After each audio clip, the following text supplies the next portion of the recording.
My sister emptied my house fund to buy an expensive car. You can always save again, she said. My parents supported her, but I just smiled. They didn't realize that account was tied to their future as well. What I did next left them pleading with me to stop. Hi, I'm Natalia Alvarez, and I've been quietly building my life one disciplined, tiring step at a time. For the last 6 years, I've pushed through burnout, saved like it was a matter of survival, and turned down every impulse that could have made my 20s more glamorous. While others were vacationing, I was working weekends. While my friends shared pictures from Bali or Rome, I was maxing out my Roth IRA and clipping grocery coupons. It wasn't flashy, but it was mine. All of it was aimed at one goal: owning my first home before I turned 30. I wasn't looking for anything extravagant. A modest 2-bedroom fixer-upper in a decent neighborhood would have been enough. What mattered most was security, a place I could call my own. No landlord, no rent increases, no instability. I had grown up in chaos, and I wasn't going to carry that into my future. Unfortunately, chaos has a name in my family: Jasmine. My younger sister has been a walking disaster since high school.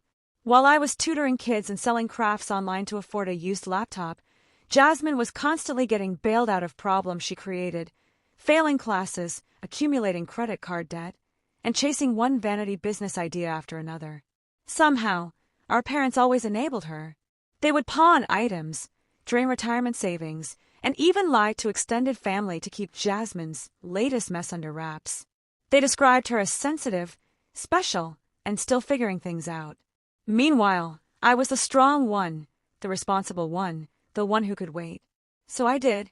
I spent 6 years building up $55,000 in a high-yield savings account, funds for my tech job, freelance projects, and a small inheritance from our grandmother that I chose to grow instead of spend.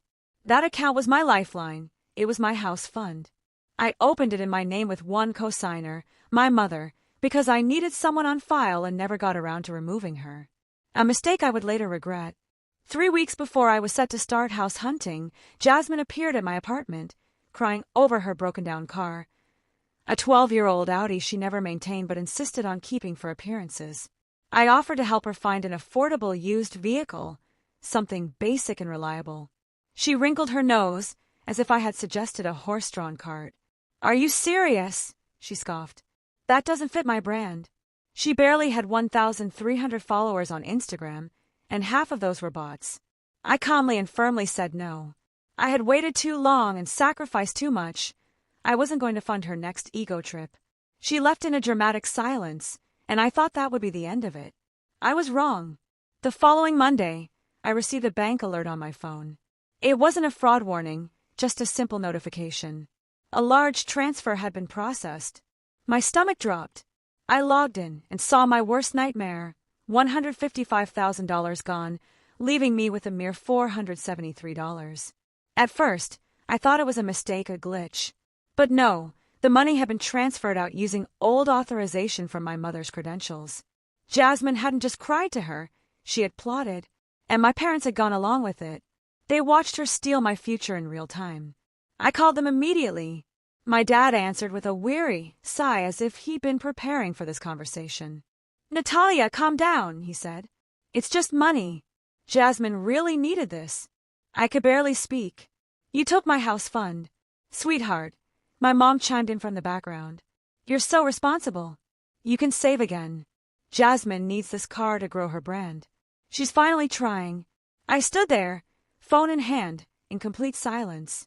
Rage didn't come, nor did tears. Instead, clarity settled in. "Okay," I said, smiling. They had no idea. They didn't know I had built in a silent trap when I set up that account. It wasn't merely a savings fund. It was linked to a backup account through our family's old trust, the same trust my parents had used years ago for tax purposes.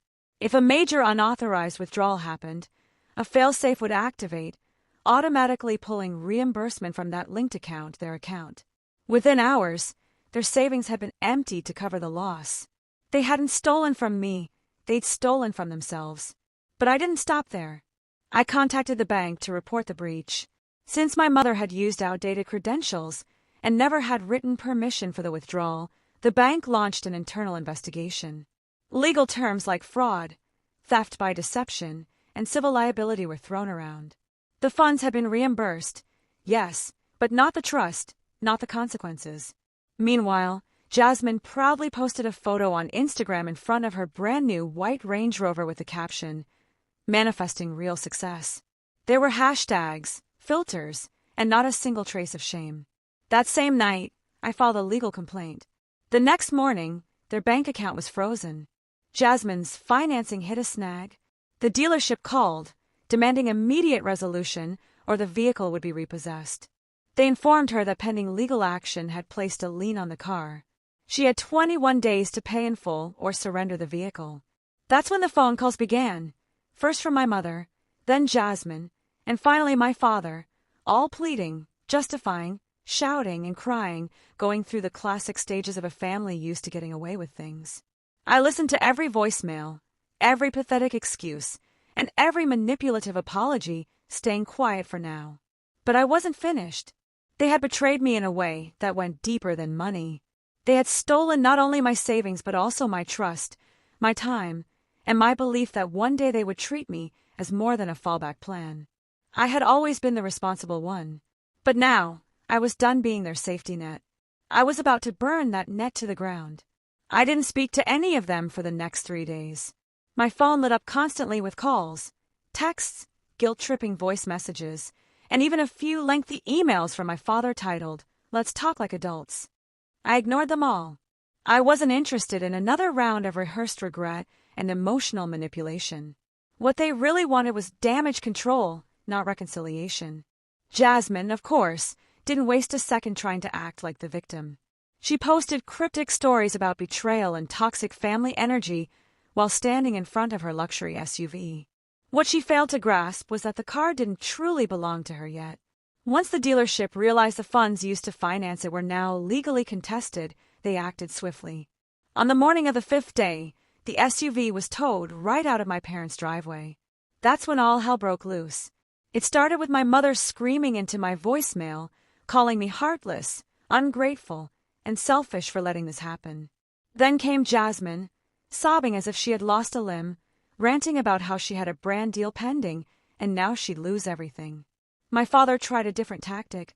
He came to my apartment in person, holding a cashier's check for $55,000. I didn't open the door. I buzzed him in through the intercom and let him sit in the lobby while I spoke from upstairs, calmly and clearly. "You don't get to buy your way out of this," I said. "This check won't fix the damage." "Natalia, please," he said, almost whispering. "This has gotten out of hand. Your mother didn't think it through. Jasmine is broken. She needs help." "I needed help too," I replied. "I said that 6 years ago when I was working 60-hour weeks, and you told me to stop acting like a martyr. I needed help when Jasmine maxed out Mom's credit card, and I picked up groceries for the family for 3 months. I needed help when Grandma died, and you gave Jasmine the car, even though I was the one who took care of her." He lowered his head. I continued, "Do you want to know the worst part? It's not the money. I'll earn more. It's that you all looked at everything I worked for and decided it was optional. Like I was saving just for fun. Like my dream was less real because I didn't cry loud enough about it." His silence said everything. I handed the cashier's check back. I told him they had one chance to make things right, not by writing a check, but by telling the truth. If they didn't, I would. I gave them 72 hours. They didn't believe me, so I followed through. I drafted a long, measured email address to every relative we had, aunts, uncles, cousins, even family friends who'd always wondered why I was so distant. I explained everything. How my savings were stolen, how my mother facilitated it, how my sister flaunted it, and how I was gaslit into believing I should just start saving again.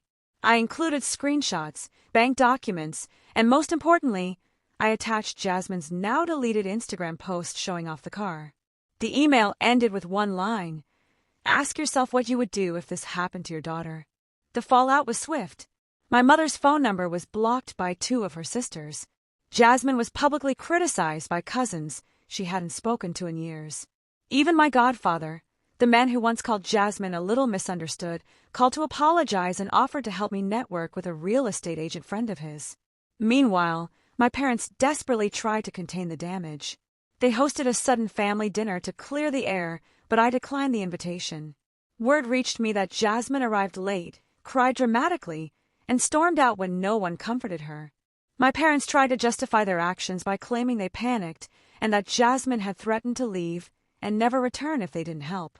Ironically, their worst fear was losing Jasmine, and they ended up losing both daughters.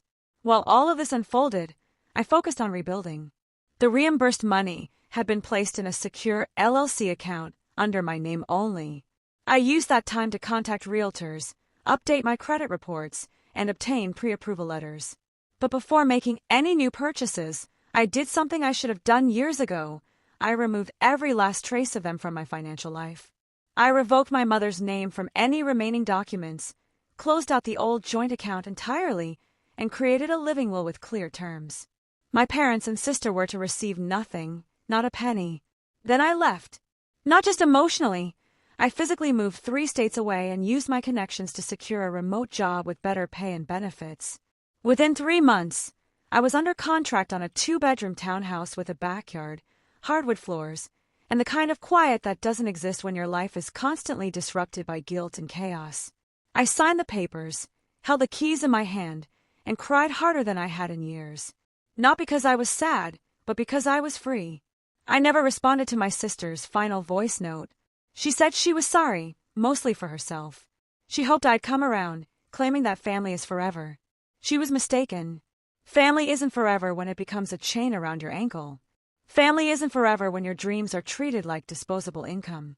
And it certainly isn't forever when love is conditional on silence. I built my life from the ground up. I earned every dollar in that account. And I will never let anyone take that from me again. Let them talk. Let them spin their stories. Let them play the victims. Me? I'm standing on my own porch, holding my own keys, living in a home that no one but me paid for.